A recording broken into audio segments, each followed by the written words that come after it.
श्री सूत जी महाराज बोले कहे हे ऋषि मुनि महात्मा लोग, मैं आगे की कथा कहता हूँ, सुनो। प्रजापालन में उल्कामुख नामक एक बुद्धिमान राजा थे। वो राजा जितेंद्रिय और सत्यवादी थे। प्रतिदिन देव मंदिर में जाते थे, देवालय में जाते थे जब तो वो पूजा पाठ करते थे विधिवत। उसके बाद मंदिर से बाहर जब निकलते थे तो वो राजा थे। राजा अपने राज खजाने से इतना धन ले जा करके उन गरीब दुखिया लूल लंगर भिखारी अपाहिज ब्राह्मण जो कोई भी गरीब मिलता था वो उसकी मदद करते हुए अपने घर की तरफ को आते थे। उल्का मुख राजा की पत्नी कमल के समान मुख वाली सती और साध्वी थी।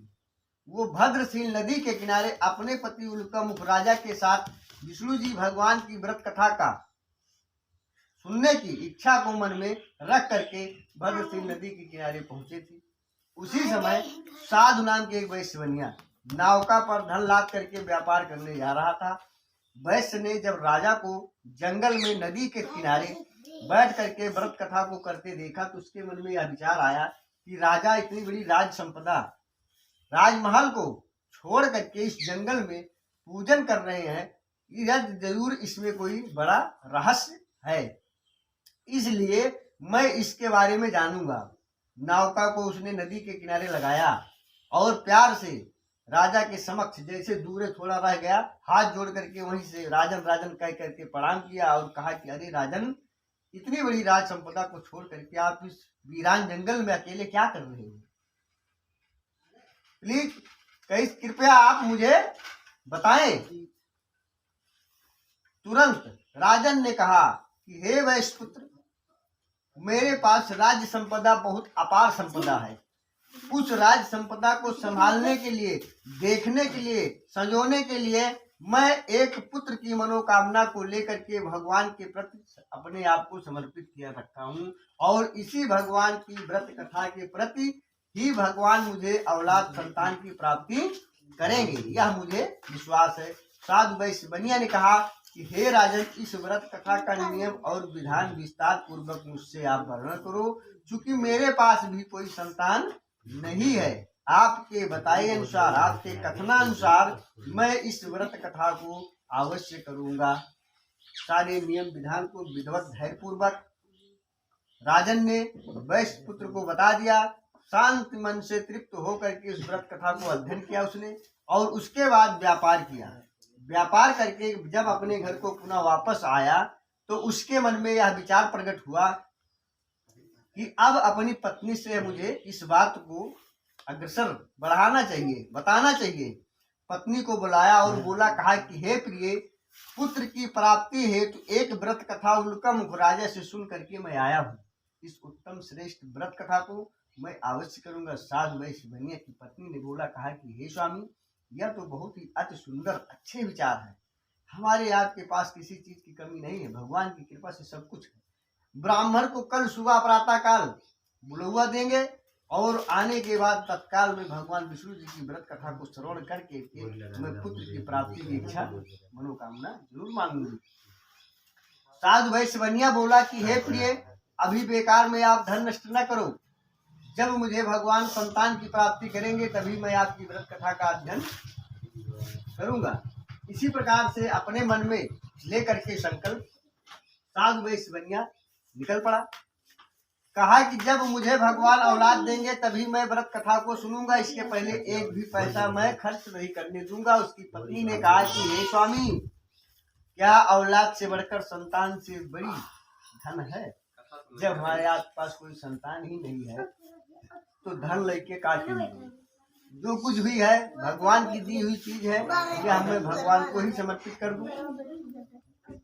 कोई भी बात उसकी समझ में नहीं आई, वो सीधा वापस चला गया। फिर जब कुछ दिन बाद आया तो उसकी पत्नी लीलावती भगवान की कृपा से सांसारिक धर्म की प्रवृत्ति में पति पत्नी के संबंध में भगवान की कृपा के प्रसाद से गर्भवती हुई। 10 महीने के बाद उन्हें सुंदर कन्या का जन्म हुआ। उस लड़की का नाम कलावती कन्या रखा गया।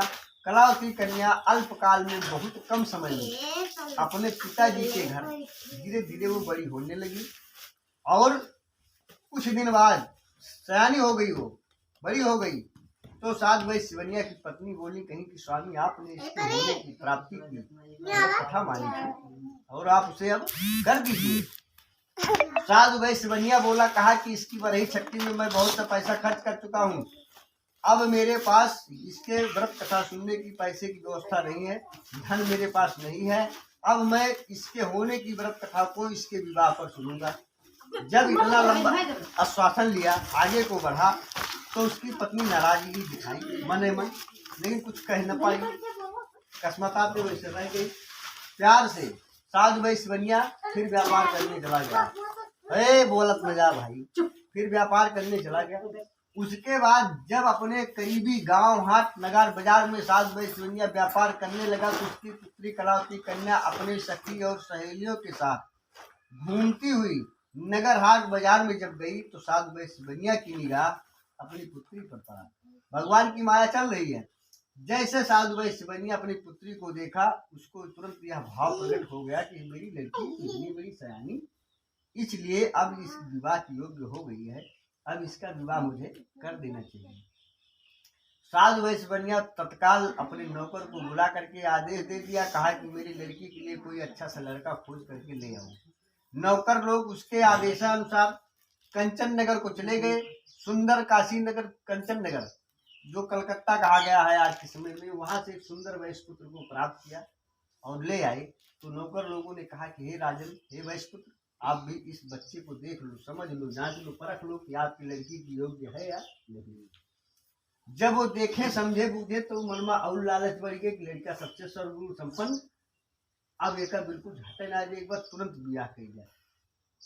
जल्दबाजी में यथोकथा सामान की व्यवस्था हुई, सब कुछ हुआ, पंडित को बुलाए, लेकिन वो कथा और मंत्री पूजा भूल गया, खास करके भगवान जी की व्रत कथा को वो भूल गया, और इसी पर भगवान नाराज होकर के उसे श्राप दे दिया। विवाह हुआ के एक बाद में बड़े हर्षोल्लास के साथ साधु वैश्य बनिया कहीं अब कोई चीज की दिक्कत ना, ब्याह कौन कह के निर्दुम फुर्सत बहन, अब हमका सिर्फ घूमे का और खाए हुआ कमाए हुआ का है मतलब।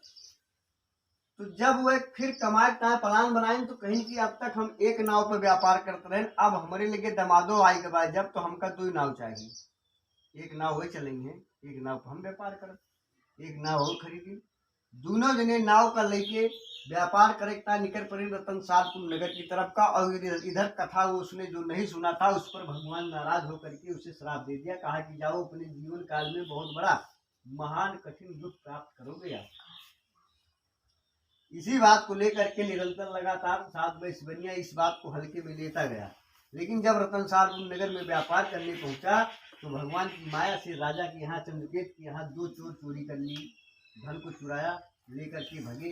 भगवान की माया से सिपाही भी जब पीछे से दौड़ाना शुरू कर दिए, तो चोर लोग डर गए कि अब कहाँ लेकर भगेंगे हम इसको, अब तो पकड़ जाएंगे। उसने क्या किया, भगवान की माया से चोरों ने धन को ले जाकर के साधु वैश्य बनिया उसके दामाद के पास फेंक दिया। और जैसे सुबह हुई 5 बजे, सिपाही लोगों ने क्या किया, उन्हीं पास धन को जब पाया, तो उठाए लेके राजा किया एक दिन बड़े खुशी के साथ कहें कि हे राजन, यही दोनों जने चोर हुए जो आपके धन चुराए रहे, अब हमका इनकी तरह आदेश दिया कि इनका करी का। और राजा कहें इनका दोनों जने जेल में डाल जा। कुछ नन पे सुना वारी जेल में चला गए। घरे उनके मेहरानू बिटिया मानसिक शारीरिक कष्ट हुए पीड़ित भई, बाद में बहुत सोच विचार के जब भगवान इनके सबका परेशान करे लगी, सपना दिखावे लगी कि आपने हमारी पूजा से विमुख हुए हो, तब ये संतुष्ट हो गई। तब समझिन विचारी दिमाग खुला कि अगर हुए व्रत कथा ना के यही सब कष्ट मिलता। भगवान की कथा के तैयारी की, कथा सुनी, भगवान क्षमा याचना मांगी, हे प्रभु दोनों जने जल्दी आए गई हैं, तो हम आपके व्रत कथा का फिर धारण करें। भगवान की इतनी बड़ी कृपा है उनके ऊपर कि राजा का स्वप्न में आदेश देके भगवान कहीं कहीं कि हे राजन, दोनों वैश्य पुत्रन का कारागार से आप मुक्ति रहेगा, हमने देवा तो समस्या में पड़ सका। राजा बेचारे बड़ी सुबह सभा बटोर के सबके सामने बात रखी, दोनों वैश्य पुत्रन का जेल से मुक्त करा। एक बहिरे लाइन तो देखा था उनके बाल दाढ़ी बड़ी बड़ी हुई रहा है, कपाल का फटा पुराना मतमैला, उनका नवा कपड़ा पहराई, बाल दाढ़ी नाउ बलाक बनवाए दी, मीठे बचनों संतुष्ट कहीं कहीं जो कुछ तुम्हें कष्ट मिला हुआ, एक एक कारण क्यों मनुष्य न हुए, एक एक कारण क्यों देवी देवता हुए, तू घरे जब जाया तो आराम से बैठ के शांति दिमाग से सोच विचार किया कि हम कोई देवी देवता पूजा पाठ करे मत कमी रहे जो हमें ये सब ग्रह दशा मिलत ही ब्याह। और यही चीज आज भी पृथ्वी पर लागू है। लेकिन क्यों मने सोचते ना है, अगर घर तो तन की परेशान मत, एक दिन डॉक्टर लगे दिए, 4 दिन ओझक लगे दिए। अपने देवी देवता के ऊपर ध्यान में दिए हम कहाँ गलती के हैं। ठीक यही प्रकार से निरंतर लगातार जब चलत रहा, राजा का इतना साधु वैश्य बनिया राजा जो है, साधु वैश्य बनिया का इतना धन पुणे राज खजाना दे दी नहीं, जितना दिन जेल में बंद रहे उसके हर जाना भरी हुए भगवान के डेर के मारा तुम भगवान हमने ऊपर जरा टेल दिए कि कमाने ना आया। लेकिन ओकरी बातों तू लिया हीरा मोती जवाहरात संभाला है का और अपने नायप लादा और लेके भाग गया अपने घरे का। दोनों जने जब फिर धन पाए हजो हज तो आत्मा तो अंदर से खुश, लेकिन अब ऊपर देर दिखाओ तो है धन संभाली न।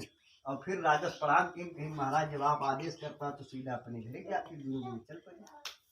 ये कह के इस श्री स्कंद ब्रेवा खंडे सत्यनारायण भक्त कथायाम तृतीयोध्याय समाप्तम बोलो ब्रह्मा विष्णु महेश की।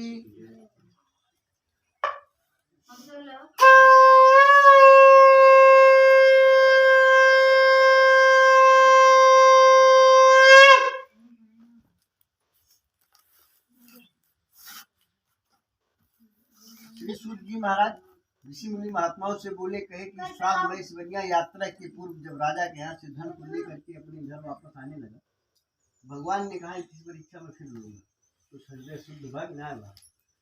ब्राह्मण के रूप में उनके सामने पहुंच के कहीं अमन नहीं हम का लाते जाते महाराज का बताइए, अब हम तो बनिया हुई जनता है हमें लेके बोली बिस्कुट काफी बोलते चाहिए होगा।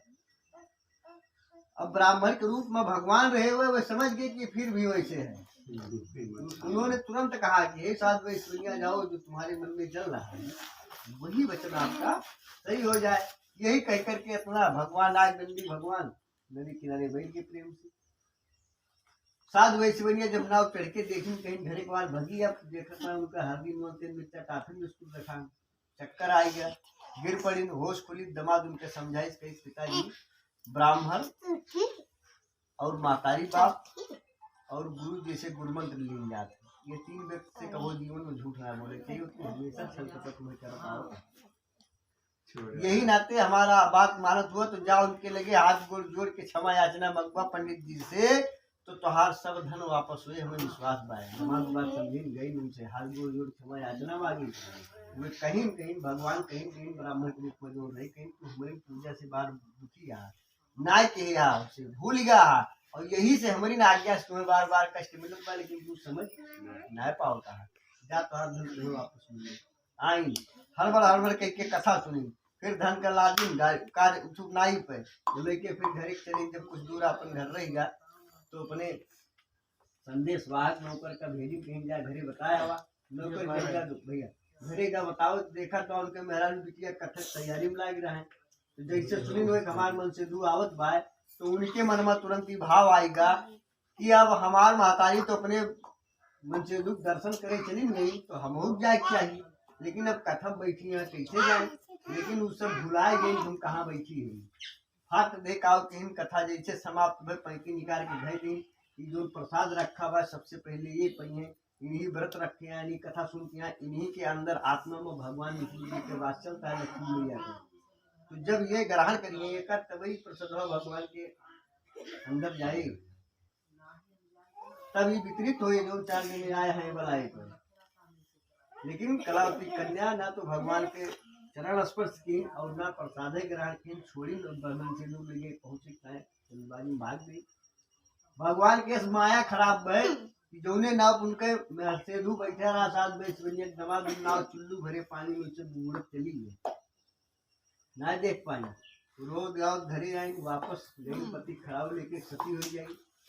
सती हुए जब जाए लगी तब साथ में बनिया बहुत बड़ा अपार कष्ट प्रकट की भगवान के समक्ष कि हे प्रभु हमार तो जैसे सब कुछ आप बनाए रहे वैसे सब खत्म हो गया है, जौन कुछ हमारे परिवारों में केहू से XYZ गलती भर हुए तो सबके क्षमा करा, और हमका एक एक कमी कहाँ से भैया एक बार हमका आप दिखावा, हम जाने चाहिए। फिर भगवान वही खुश हो के आकाशवाणी गई साथ वैश्य बनिया तोहार बिटिया कथा सुन रही और हमार प्रसाद त्याग के चली जाए बात। तो जब तक वो प्रसाद न खाए तब तक 25 आदमी जो बलुआ देव गए 200 आदमी 10 आदमी 1 आदमी 2 आदमी ये क्यों प्रसाद न पाइए। तो ये अगर आज बच गई हैं सब कुछ संपन्न सकुशल। तो जो 10 और बैठा है उन्होंने मन में गलत भाव हमारे पूजा पाठ के प्रति आई जाए कि चला भगवान हो सही न करवा तब ठीक बा, जब करवा तब ठीक बा। इसलिए इतनी छोटी सी सजा हमने इसको दी है कि अपने पति को ना देख पाएगी। ये घर जाए, प्रसाद को ग्रहण करे, फिर सारे लोगों को वितरित करे, जिनके यहाँ बुलावा गया था वापस आएगी तो अपने पति को प्राप्त। कलावती जैसे सुनी फिर भगिन सीधा आइन, जहाँ कथा सुने दिन हुआ, हाथ जोड़ जोड़ के खूब सिरौरी विनती की, प्रसाद के खाई, घड़ी घड़ी ले जाए बाटी। फिर जब वापस आई तो अपने पति जब 5-7 बैस बनिए तो चाहते हैं कि बाबू अब देर नहीं करा, भाग चला घरे। तब वही दिन 7 बैस बनिया कहीं कहीं कि हे बिटिया हम हाथ जोड़ ले तोरे सबसे, अब तोरे सब अपने अपने इच्छा अनुसार जो मर्जी वो करा, लेकिन आज से हम यह कसम खाए लिए थे कि जब तक अपने जीवन में सांस चले हमार अब तो वो भगवान के प्रति चले जाए। हर पल हर पग में हम भगवान विष्णु जी के ध्यान करब। और एक 3 तिथि सबसे बढ़िया बात कथा सुने जो ने एक ठू आ जाए सबसे बड़ी एकादशी। उसके बाद 4 दिन बाद पूर्णवासी आ जाए, फिर 1 महीना बाद मकर संक्रांति, फिर एक रोज आ जाए। ये 4 तिथि पर साल भरी में कई बार कथा का सुना, लेकिन अपने जब तक जीवन काल बाहर चले 1 दिन से लेके 100 साल तक, अगर आप साल भर में 1 बार सुनते हैं तो 100 साल में 100 बार आपने सुन लिया। निश्चित है कि आपके शरीर की आत्मा को कोई यहाँ पृथ्वी पर नरक लोक में डाल नहीं सकता। यह चैलेंज है। स्वर्ग लोक मोक्ष वैकुंठ को प्राप्त करोगे, लेकिन उसके साथ साथ विशेष ध्यान कि किसी भी मनुष्य के प्रति जलन, ईर्ष्या, दोष, प्रसन्नता न रखें। कोई आपके साथ अनबन कर रहा है, कोई आपको गलत कर रहा है, तो सीधा आप सच्चे मन से भगवान को ध्यान करते हैं तो आप उन्हीं को समर्पित कर दीजिए। हे प्रभु हम आप कुछ नहीं जानते, ये आपका है, नुकसान आपका कर रहा, आप इसको संभालो और देखो, उससे ज्यादा भरपाई करके जाएगा आपका। एक श्री स्कंद रेवा खंडे सत्यनारायण भक्त कथायाम चतुर्थाध्याय समाप्त। बोलो शंकर भगवान की।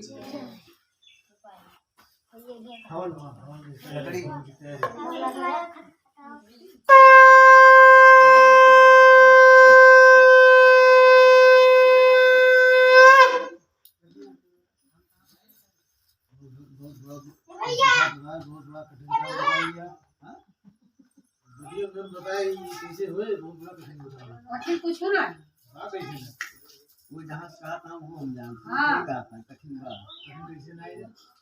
श्री सूत जी महाराज कहे कि प्रजा पालन में लीन तुंगध्वज नामक एक राजा थे। राजा अपने प्रजा के बैठो गई शिकार करके मुँह से बड़े रसूल के समझाए कि लोग तैयारी को थका मारना रहे थे, बड़े पानी भर गए, कोई नीचे रुकी कहीं नहीं आराम कर थोड़ा से मुँह कथा होत रही। जब वो सब लगे प्रसाद ले जाए लागिन तो राजा के मन में गलत भाव आई, कहीं पता नहीं कौन जाकर प्रसाद तो वो पवित्र ना हो देगा, चाहे जो ले जात किया प्रसाद तुरंत लेके ग्रहण करे चाहिए। अगर कोनो कारणवश ना खाए चाहते यहाँ या व्रत यहाँ उपवास यहाँ तो भगवान के मैंने कहा प्रसाद ले रहा था आदमी ना वो नहीं है, ऐसा करना। राजा गए वापस जब आए तो प्रसाद को त्याग दिया था, लेकिन जब फिर अपने राजसभा में गांव में पहुंचे तो देख रहे नौकर चाकर हाथी घोड़ा सब जहाँ कहाँ उनकी बेहोश में बच चुका। समझ ना पाई गलती कहाँ से सोची वापस आई जितने हाथे से मन का दुर्भावना पैदा की रे भगवान मजबूर की दिवस की तो इन्हीं हाथे से प्रसाद कर ली आइन फिर सब कुछ सही पाई। 1.25 महीना कथा का सुने लगी है। जे पहले समय में यह कथा का कह रहा होगा भगवान के मोक्ष वैकुंठ का प्राप्त करे ध्यान से सुनो। सदानंद ने पहले अध्याय बताए हैं सुदामा नाम ब्राह्मण बड़ी भगवान साथे भक्ति के कर्म मोक्ष का प्राप्त कर बिल्ला लकड़हारा निषाद भाई ने श्री रामचंद्र जी का गंगा सागर पार करा सागर का पार कर ली है। उनका मुखराजा महाराजा दशरथ भाई ने भगवान रघुनाथ के पूजन के कर्म मोक्ष का वे प्राप्त कर ली है। सत्य सिंध मूरत ध्वज राजा जो रहे 7 वर्ष बनिया पिछले जन्म के कंजूस यह जन्म में सबसे बड़ा महादानी राजा बनी है। अपने इकलौते पुत्र का दाहिना गारा से काट के ब्राह्मण रूपी श्री की भगवान का दान दे रही है। और जब दान दे देने तो भगवान भी प्रसन्न हो के अपने रूप में आए कि मूरत ध्वज राजा का सबसे बड़ा आशीर्वाद दीन है जो मृत्यु लोग पृथ्वी में आज तक क्यों ना पाएगा। कहें कि हे पुत्र जाओ तुम अगले जन्म में स्वयं मनु बनोगे श्रीमद् भागवत के ज्ञान को प्राप्त करके, विष्णु स्रोत के ज्ञान को प्राप्त करके स्वयं मनु आप अपने आप में जिस दिन इच्छा जाहिर करोगे उसी दिन आपके मोक्ष वैकुंठ की तैयारी कर दूंगा मैं। उसके सेवक स्वयं भगवान बन गए थे, इतना बड़ा सत्कर्म था उसके अंदर। इत्स्कंदर रेवा खंडे सत्यनारायण भक्त कथायाम पंचमोध्याय समाप्तम। बोलो पंच परमेश्वर भगवान की जय।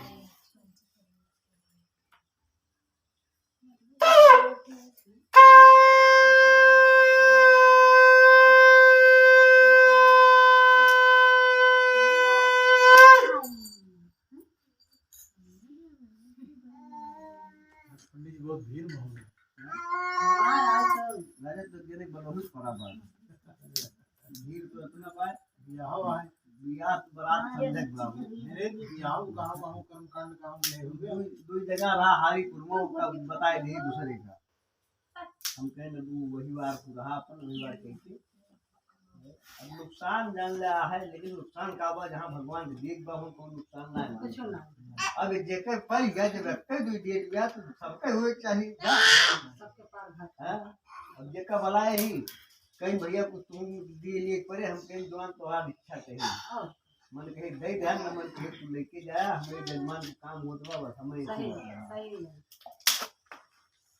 सवेरे या काल इन्हीं पूछा संजय हमारे क्या घंटा बाद भाई कथक टाइम तैयार ना भरन तो सुनाएगी लेकिन वो आई गए तो हम कहें नहीं कहीं आओ जरूर तो हम कहें उनका बताया जाए लड़कों के बताने यही है तो हम चलो पूरा सुनाएंगे। अब ये जाप धरवा पर धरवा पर से अब 11-12 बज गए फिर वारी भलवली परीक्षा बाय वारी माँ भुलोकियम बाय अब वो फाट पर लगी है सब 10-11 बजे के बाद सबके आँख खुला था जो पहले से सोच रहा था। अरे तू कम बियाह करे एक बार मेहरारू हेर एक बार तू तो जगह चल रहा है विजयी यहाँ એવું जगता है नहीं विजयी कहाँ लाई हूँ पहले ना सोच रहे अब लेकिन अब पूरी आँख खुली बाइन की ये कहता है वही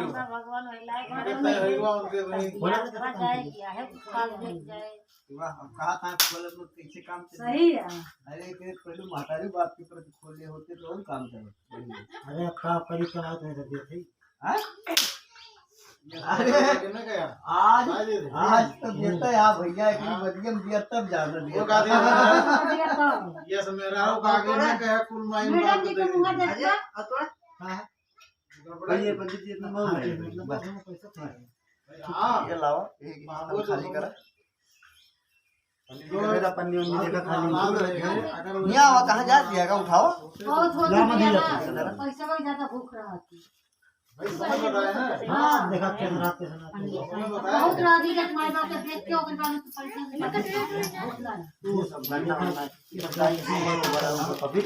अब ऐसे कहा था पैसे में फैसला ले दिए अब समय बताए तब ध्यान आए कि हम दादा का बात चपिया दादा ही भाया ही ये बात है चकिया दो जाओ उसके तो ले हम तो यार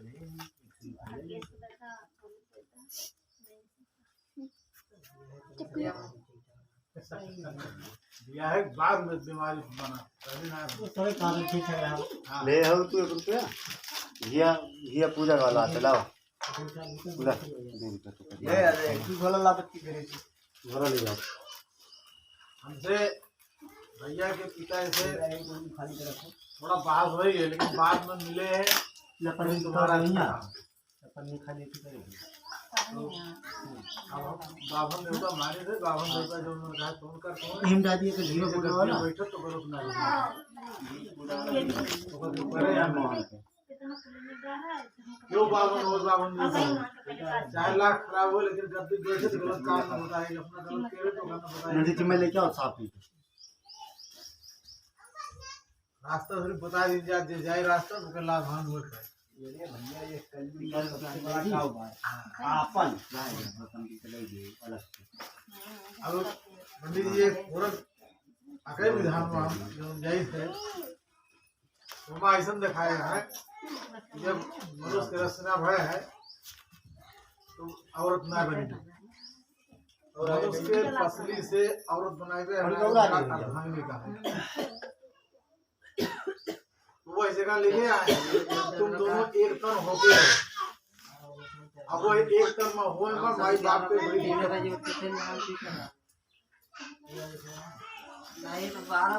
ऐसा पंडित जी ये संतुष्टि हमें आप दिए मंदिर के ताई को भी दूसर झोरा दे दिए ऐसे में माई बाप को सेवा करत है ओके सही वाला दे दिए गलत बात पहले आप सुने हम लोग जात बाबा हमको तो सब रखा था बड़ा बात है मौका में करी कुमार रहे श्रवण कुमार के हाँ, भाग बहुत बड़ा बाबू में अच्छा करे वाला। सुनाई दी। कानी का कोई में पंडित जी ना मैं बताऊं